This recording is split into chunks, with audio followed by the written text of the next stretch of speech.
Well, good morning, awesome, beautiful people. Chuck here with No Time to Be Sad, and it is time for another Q&A video. Hey y'all, Chuck here with No Time to Be Sad, and this is my beautiful wife of 15 years, Paige. We downsized, saved, and liquidated to quit our lifestyle in America of living for things to a life of wherever it might take us. We moved to Thailand November of 2016. We currently live Thai style on the Mekong River in a town called ThatPhanom in the province of NakhonPhanom. This is my wonderful Thai family. Every day for us is an adventure, and we spend most of our time exploring and living for the moment. We know nothing lasts forever, and we try to enjoy every new day we have. I don't have time for things that really don't matter in my life, so there you have it. No time to be sad. I want to start off today by saying most of the comments that we get on our channel are very positive, and I do appreciate you guys very much for that. We get a lot of questions via email, Facebook, and here in the comment section, and I just want to try to spend just maybe one day a week on trying to answer some of this stuff for you.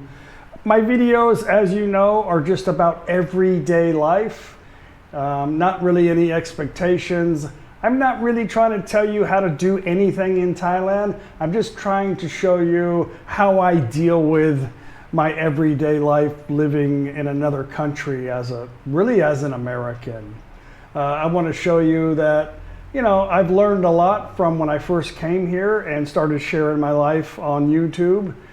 And I've evolved into what I am today. Am I perfect? No. Am I still learning? Yes. I try not to get all of my information from just one side. I try to have an open opinion on a lot of things because I feel like I live in an area of a lot of different cultures. A lot of different Westerners live here. I really like the Buddhist culture. It's difficult for a Westerner to just be what they call sabai, which would be like island life to people in the West, in the States, I think. It's difficult for us to live day by day. A lot of the reason I think is because we do have to be prepared to be able to retire successfully in Thailand, and there are some things that are required of us that we have to remember as far as immigration stuff and how to act. So we just need to remember we have to follow the rules and accept what's going on and try not to compare everything to what we know. But basically this channel is just sharing my life, my ups and downs, and I know I get a lot of criticism. I expect that, and a lot of people criticize me based on how they think and how they, I don't know. I kind of know me, and I feel like a lot of it is inaccurate, but I do take some criticism well, and some I just like, no, you're completely just trying to insult me in a polite way, like, oh, I really like your videos, and then here we go. It's just like you're sitting your employee down for a consultation. Maybe he's not doing very good and you're gonna fire him, but you're gonna give him one more chance. So you usually start the conversation is like, you're doing a really, really exceptional job for us, and it would be very difficult for us to replace somebody with the knowledge that you possess, and you're really a benefit to the company. But there are a few things that you could do to improve yourself, and then you lay it out for them, after you just kind of make them feel like, you calm the waters. Well, that's what people do to me. They say, oh, Chuck, this, and this, but, and then here it comes. But I'm okay with that because I'm sharing my life on the internet. Some stuff it's not like a freedom of speech here. And the reason why I say that is because I can't come into their house and be critical of their life, not really knowing them. That they probably won't just stand there and go, well, you have your right to insult me and my family. Just, yeah, go right ahead. Probably not going to happen. And I think a lot of people can't relate because they don't really do YouTube videos and share their life. And they think if they hear another YouTuber speaking about their audience, you know, like talking about their audience or talking with their audience, it's kind of like, yeah, we really don't want to hear that. But because I share my life, and I'm not really telling you like, I'm not trying to give you like serious information on like a, let's say like a torque sequence on a Cobra Mustang 5.4 liter dual overhead cam all aluminum engine, you know.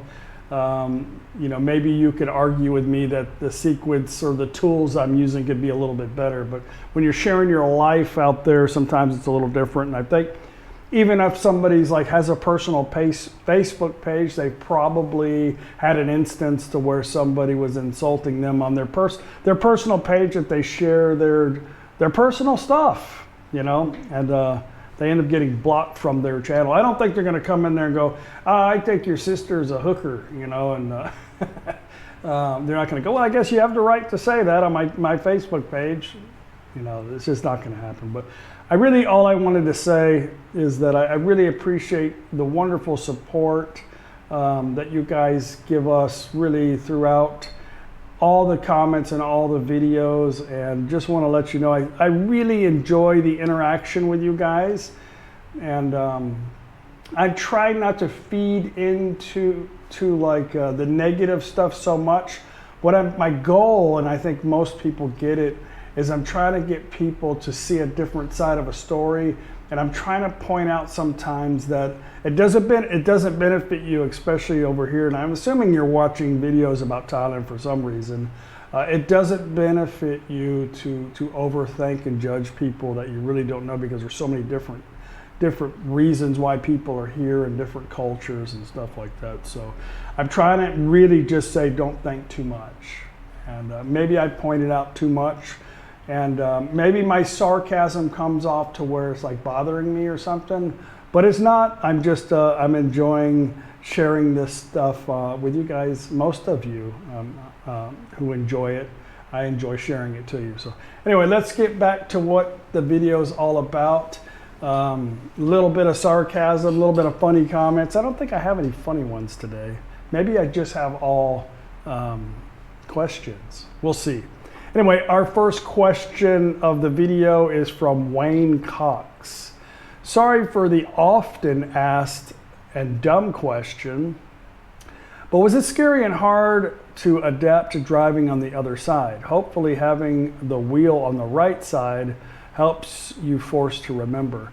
Don't know why you said often asked, because if you know it's often, you know I've answered it before. You shouldn't have asked the question. I'm just kidding. I have been asked this question quite a bit, and I think it's an important question, and I think it's something people really think about when they come over. Can I drive? When I first got here, I was like, I don't know. I'm probably not going to drive for like a year or so. But I was so felt confined here, and I think within 6 months, my father-in-law always handed me the keys. Here, go drive, go practice. And I was like, no. And then I think finally after 6 months, I just went for it. But what I did basically is I rode a bicycle all over the place, and I kind of got a little familiar with that side of the road by the bicycle. So I just rode everywhere on the bicycle on that side of the road, and I always kept saying to the left, to the left, to the left, to the left. Everything over here is to the left. Everything back home is to the right. I have to do that when I go back home too in the States and I'm driving. I always got to the right, to the right, to the right. But anyway, that's what I did. I basically rode a bicycle, and then it came pretty quick. I mean, the only problems I ever had, of course, is the wiper blades on the blinker side, and I would keep turning my wipers on when I wanted to turn. And if there was no cars around, sometimes I entered on the wrong side of the parking lot. Like, oops, I'm in the wrong way. So anyway, I'm good now. It just takes a little practice. Bicycle worked for me. Next question. Fickanet gaze. I don't know. You travel all over Thailand, but you live on the border of Laos. why don't you ever really go to Laos very much? Okay, this question gets asked quite a bit. Let me start the answer by saying we do have plans to go to Vientiane, or it's spelled Vientiane, just like it's spelled Laos. People over here say Lao, and people over here and in Laos say Vientiane. So we do plan on going to Vientiane, which is the capital of Laos, or Vientiane, whatever. If you guys know what I'm saying, I guess that's all that really matters. But reason why, and I've interviewed a few people throughout my videos about Laos, and we have a lot of Lao friends, and they come over here quite a bit. And a lot of them say things are really kind of not like they were before COVID, and things are still expensive over there. And my experience over there was a lot of things that are there actually came from here, and they're a little overpriced. I'm not saying anything bad about Lao people or anything like that. We do have plans to go over there. I have a lot of friends there. We've been there many times prior to me really making a lot of videos. We actually drove through there to Vietnam. I made a video on that before we drove through Laos, through the mountains, inside the mountain, on the other side to Da Nang, or Hue, I should say, in a vehicle.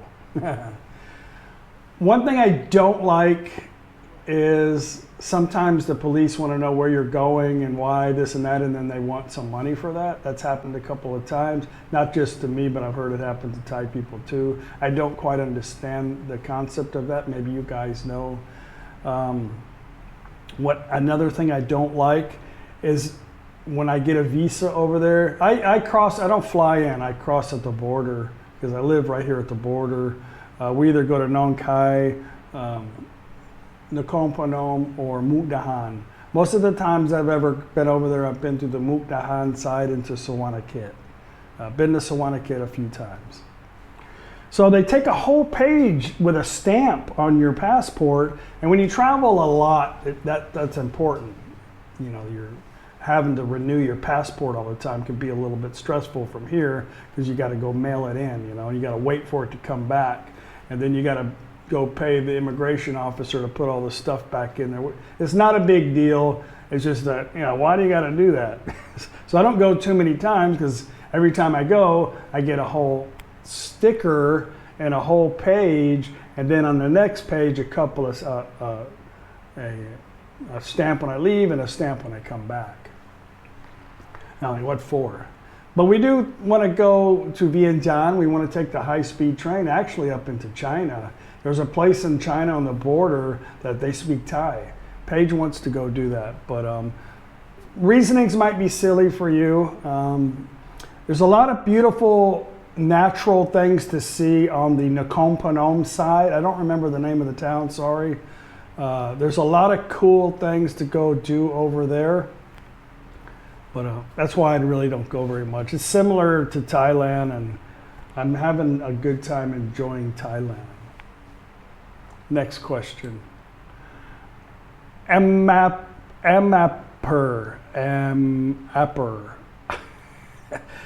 I don't know how you guys come up with these names.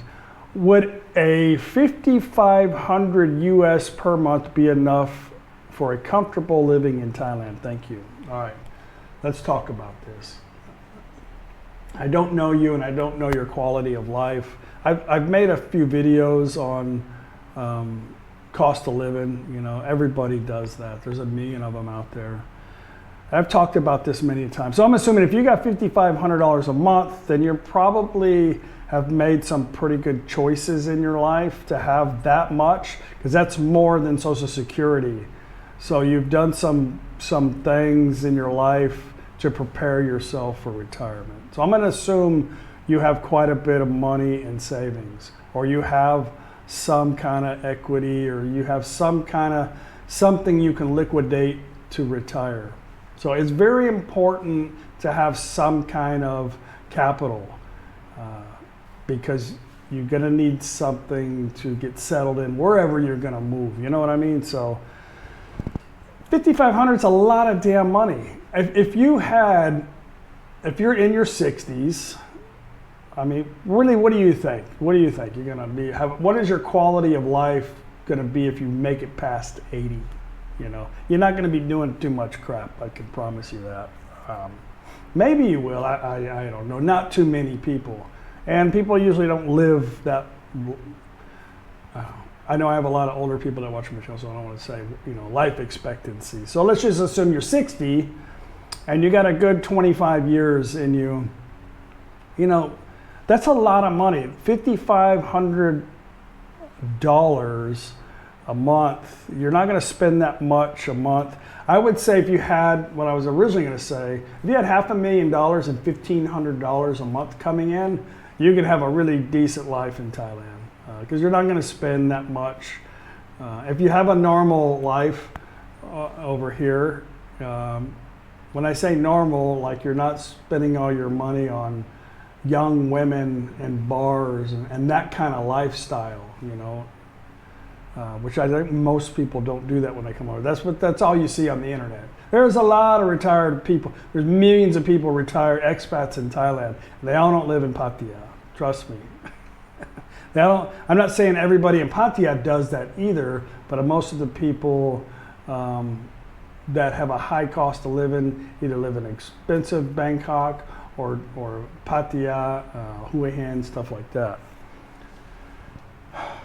Be careful what I talk about. Anyway, $5,500 a month is a lot of money. So if you have that, don't even ask. That's pretty good.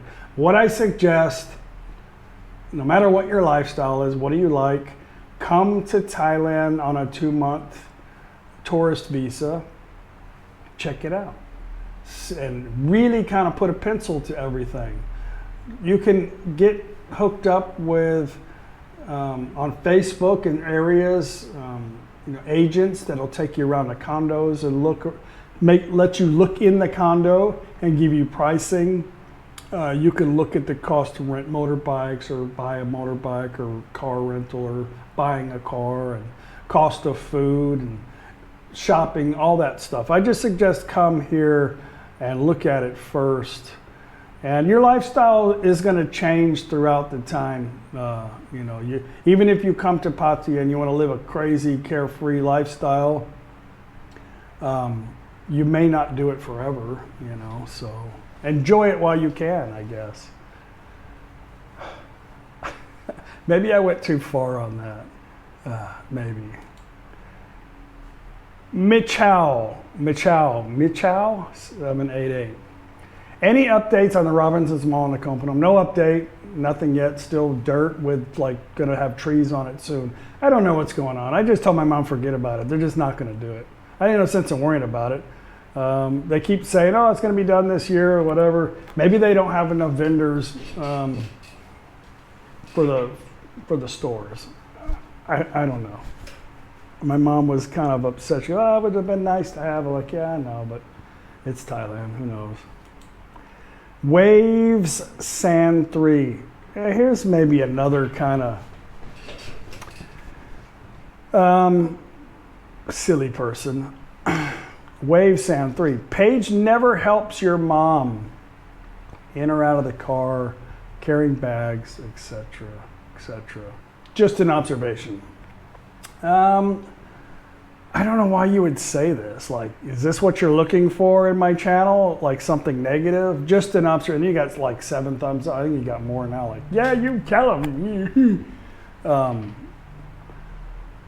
How much does, I mean, let me start with a little story. Me and Paige flew back to America probably 3 times, getting my mom prepared to move to Thailand. Really to prepare to move and retire. Me and Paige did a lot of work on my mom's property, helping her pack up, helping her get rid of stuff. Paige was by my side the whole time, doing a lot of stuff to get my mom over here. Then we actually went back and brought my mom here. Paige was with me the whole time. My mom brought a lot of stuff back. you know, and then we went to a lot of places prior to really where she wanted to stay. Different cities, towns. She brought her luggage or all kinds of stuff. We stayed in 2-bedroom condos. Paige was with me the whole time. Then Mom wanted to move to Prachuap. She liked the area. Paige helped me move Mom there, helped her get her set up. We kind of got her to where she could be self-sufficient. Then when my mom got hurt, we had to stay there for a month. Paige was with me the whole time. And then we moved my mom down here closer to us, and we had to hire a company to move all of her stuff. Paige was with me the whole time. We also brought her back here with a bunch of stuff, and then me and Paige got her little house down here set up for her to live. How much does your wife do for your mother-in-law? Like, how much do you do for your mom? Like, is this just not enough? Is this something that you just, oh, I just noticed that your wife doesn't give a shit about anybody but herself, and your mom could just fall on her face. You're probably not thinking about, why even say that? Just an observation. Like, what are you observing, you know? I don't show everything on the video. And maybe I'm being a little too harsh on you, and maybe I'm taking it the wrong way. Here's a big problem is these are just words that I'm reading, and I really don't know exactly. Because if we were face to face, you might not even ask that question if you really knew me. And you really knew my wife and our situation. But on the internet, you know, we say things and maybe they're said wrong, or I'm reading them wrong, or maybe English is not your first language. But Paige never helps your mom in and out of the car or carries her bags, etc. Well, I made a little comment the other day, you know, Thailand's a rough terrain place. You know, my mom gets in and out of a grab taxi a lot, and I need her to be strong. I don't need to coddle her. I don't need her to be, oh, come on, Mom. And Paige walk, come on, you're an invalid, let me do this. And I need Paige, I need me, I need my mom, I need the people around us to be a little bit stronger to handle what's going on, because that's how it is here. People will work still with one leg. You know, people do stuff because they have to. And as far as carrying bags, yeah, my mom doesn't really go shopping with Paige very much. And I don't know, I've never really noticed it. I don't think it really matters. But when we bring stuff, I don't really have the video camera on them all the time. I don't feel like, I know there's a couple of couples on the internet, YouTubers and stuff, where they're always showing how good deeds they're doing. I love you, you're so perfect, I'm doing this, here's some tip money. They're trying to show all of these things to make them like appear to be great. And sometimes I don't, and I appear like I'm just an arrogant bastard. But we do a lot of things for the community. We do a lot of things for people. I do things for everybody, like all the time. Like most everything I do all day is for everybody else, and I'm still called a narcissist. Like, okay. I mean, not that it bothers me. I'm just saying that's how people think, just based on their own perception. But I went too far with this reply also. But basically, it's like, what do you do for your in-laws? You know, you do all that stuff, but you just open a door and carry some shit for them, and you're good to go. You know, I do a lot of stuff for my mother-in-law and her friends, but I don't carry them around all the time. And they can carry their own damn bags. I take them shopping. I take them all over the place, and they carry their own stuff. You know, if they can't, it's too heavy or something. Realistically, they can't do it. Of course, we'll either get somebody to help, or I'll help, or whatever. You know what I mean? Not just like, oh, let me carry this for you because, you know, you're an older woman and you shouldn't be doing anything. Next question. YOLO. Maybe I do have a couple of silly comments. I didn't remember. Hey, Chuck, just wondering if you are finding that Thai people are seeming to becoming less tolerant for foreigners in their country.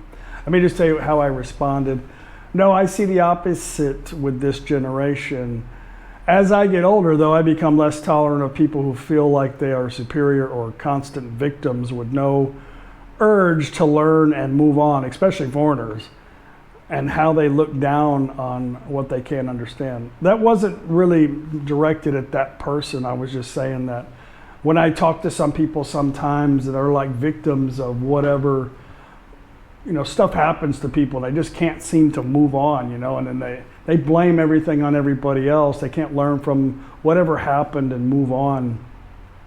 And then a lot of foreigners, they look down on the whole damn population of people because of whatever instance they had. That's what I was saying on that. But I've never experienced that. I've run into irritated people, more irritated people outside of Thailand. I don't understand. Maybe in certain areas where they're tired of like foreigners. I've been in some. Another reason why I don't like to go to tourist areas that much, because Thai people do act a little different because they have a lot of pressure on them. For one, it's such a big cultural difference, and then you have a lot of people trying to bargain them down and beat them up, and they're not charging hardly anything anyway for stuff, and then they're not making much profit because there's a whole lot of competition in the area that they're trying to sell, and the cost for them to rent whatever is higher than most places because it's a tourist area. And I've talked to these people before, and that's some of the stuff that they've told me. And they get beat up a lot by foreigners. So sometimes they act a little bit different. But in general, as you're talking, and if you just look at a map on those little tourist areas compared to all of Thailand, no. Thai people are they're like excited when foreigners come over. You're like a movie star. Like they want to put you on a pedestal and put you out front. Look what I got, They're very welcoming. They'll give you just about anything. Now, I will say you always get back what you give. So if YOLO is not a good person, then yeah, they won't be tolerant at all. They don't have to. And what I do love about them, I'm the same way. You see what you see and you get what you get. And a lot of Thai people are that way too. You get back exactly what if you smile at any Thai person and you say hello, they'll definitely say hello back. Maybe 100%, not everybody, but most of the time, yeah, all kind of people have a bad day. But I didn't really like this thought, like, why would you think that? Maybe YOLO really didn't know and was thinking, can I come here? Or do people not like foreigners based on their country? Maybe they don't know. So, yeah, I'm maybe sarcastic too much on that. Next question. Byron U5B, during all the 8 years in Thailand, did you ever look at getting an elite visa? Yeah, if you live here, you're really familiar with the new visa stuff and all that. So I think most people, they know what visas come out and they know what they're about. And they know basically, oh, if this is going to benefit me, I'll just change to this visa. So when I first came here, I was 46, but I was married. So I ended up getting an O visa, but with like a marriage visa. Yeah, because I couldn't get a retirement visa because you have to be 50. So when I turned, with that visa, it took some, I've explained this many times. In our area in Isan, like the capital of Isan is Khon Kaen. So I'll just say like the main city. So when you got a marriage visa, all the extra documents and pictures and proof of actually being married stuff has to go to Khon Kaen, and it takes some time to get approved. And then once it's approved, the packet comes back to our province, and then I can get the stamp in my passport. So it takes a little time.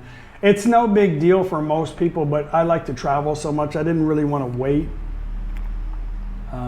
The could be whatever the maximum days, I don't remember. It was some time. So I switched to the retired visa, which required me to have 800,000 baht in a bank account and a permanent address. And that's basically it. I have to do some paperwork still like everybody else. And then shortly after that, they came up with the online check-in. I was like, oh, this is cool. So my immigration pushed that. If you came in for the 90-day check, they were asking you, why didn't you do it online? And they would show you a little kind of video there on how to do it. So they really pushed it here. And so I could do that everywhere. Like on the island of wherever, I can do my 90-day check-in. So basically, I'm dragging this on, I know, but like everything.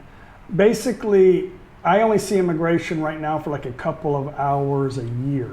That's it. So the elite visa costs money.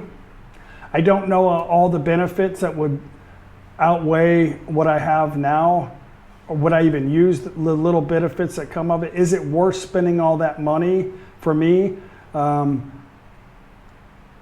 me, no. Have I ever looked into it? Of course. I know what it's about. I have friends that are on elite visas, but it's not going to benefit me, and I don't need it. 2 hours a year, is that really that big of a deal? For me, no. You're asking me, no. 2 hours a year is no. There's no issue. It cost me 1,900 baht, and if I want to get, a re-entry permit, I can get it there, or I can wait till later. But 1,900 baht is all I have to pay for my visa, and I spend 2 hours in the immigration office and some paperwork. Next question, Louis Stavernaya. Louis Stavernaya. The interview with Brian was great. I'm nearing retirement, seriously considering Thailand after visiting 3 years in a row. And it is good to hear what recent expats to Thailand think about the move here. Perhaps meeting up with your more expat subscribers and doing some more similar interviews would be more valuable and entertaining for your viewers. Please consider this as a possibility. I thought my videos were entertaining enough. No, you're right. If you go on my channel and type in or look in through my list of videos, my playlist, you'll see I have quite a few interviews in there if you want to see some interviews. My videos are everyday life. They're not about interviews. Sometimes I'll do an interview. I don't want to, when I meet people who are like, oh, can I interview you? Yeah, I'm not like that type of person. If I have the opportunity, I will do it. But you're right, people do like to see that. But I think also I share, if you want to know what's going on in everyday life, I just show it. So maybe not everything in every video, but I agree. I need to start asking people more questions if I find them interesting, which sometimes I don't. A lot of times I don't. So, and a lot of times I'm in a place where it's not convenient because we travel around so much. But I'll try, Louis, to get some more of that type of content for you. Thanks for that. Next question, Tony H. Hi Chuck, something I wondered about all of these festivals is that I noticed the women are dressed in different garbs, groups of women. Is this to depict either the village they are from, their age, or maybe their status? Either that or a mixture of all of the above. Actually, yeah. So a lot of these, like in the festival, a lot of times they depict whatever event that happened in their province, whether it's something from the battle, from a war, or every little area has its own little culture. Every little area, they make their own garments. A lot of places, a lot of Thai women like to travel to different parts of Thailand and buy the fabric that they make in that certain area. Same with food, like certain places make certain dishes a certain way or different types of foods. But it has to do with either the part, like Munung, Musong, like us, we have different parts of NakhonPhanom, so they'll have different outfits wherever they're from. And some of the big festivals they'll dress up in like old battle uniforms and stuff like that. So yeah, you had it right. That's about it. I'm not gonna. I have a couple of really bad ones. I'm not gonna. I was gonna talk about them, but I think I've talked enough. What do you think? Anyway, guys, thank you so very much for sending the questions. If I missed you, I do apologize. Feel free to ask. If I didn't, I probably answered you, which I thought was kind of thoroughly in the comment section. If not, ask me again, and keep the comments clean. A lot of people like to reply to the comments that come up and share their experience. I really appreciate that. Some of you guys are a little harsh on people, and I don't want that on my comment section, because I want people to share their personal stuff and experience. And this isn't some 8th grade cheerleader chat site where you can posture up on words on the computer to intimidate people because you need some attention. So create your own shit and do that on your own time. I want people to share their experiences and their opinions on this platform, and people have done it for a long time, and I really appreciate it. We have our No Time to Be Sad Facebook page. A lot of stuff is said kind of freely on that, more freely than YouTube.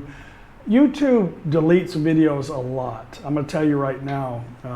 Depending on what you guys say, like if you share links and stuff like that, it won't come up, it'll go into a queue. You say certain words, it'll go into a queue and it has to be approved.